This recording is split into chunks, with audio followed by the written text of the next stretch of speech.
Hüdapar olarak bu hafta Karaköprü ilçemizdeyiz. Tam 4 yıl boyunca çözüme kavuşmayan, kronikleşen bir sorun hakkında buradayız. Ben sözü Karaköprü ilçe başkanımız Sayın Rüstem Çakmak'a ve bina sakini ve yöneticisi olan kardeşime bırakıyorum. Karaköprü sınırlarımız içerisinde yer alan Seyrantepe mahallemizde yaklaşık 400-500 kişinin yaşadığı sitede atık sıkıntısı var. Yaklaşık 400-500 kişinin bulunduğu özelde genelde de büyük bir mahallenin bulunduğu bir mevkide böyle bir fosiplik çukuru olması şu anki olan şehirleşme örneğine yakışmadı. Burada 500 kişi yaşıyor şu an. Mahalle şeyine girdiğimizde binlerce kişiyi kapsıyor. Yani burada binlerce kişi yaşıyor. Sadece bu koku yayıldığı zaman 500 kişi değil de binlerce kişiyi rahatsız ediyor. Sivrisineği olsun, çukurun tehlikesi olsun. 7 yaş üzeri çocukların hepsi burada gezebiliyor, dolaşabiliyor, içine girebiliyor. Büyük bir tehlike aslında arz ediyor. 4 yıldır defalarca ilettik. Sayın Zeynel Bey buraya da geldi. Burayı da gördü. Dedi ki en yakın zamanda çözeceğiz ve şu ana kadar hiçbir şey yapılmadı burada. Hüdapar'dan görüştük. Kendilerini buraya davet ettik. Sağ olsunlar. Yazdan beridir bu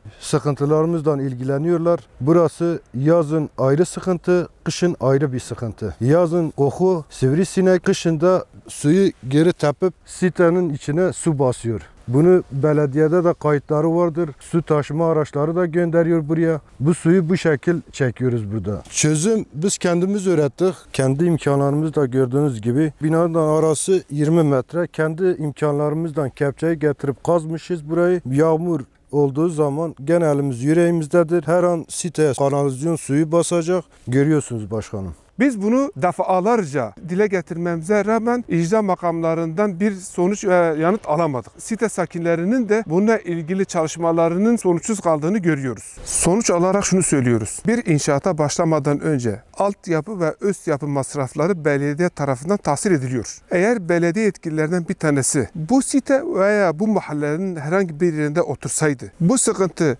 4 yıl mı sürerdi? Yoksa 4 saat mi sürerdi? Takdiri Karaköprü halkımızın vicdanına bırakıyoruz.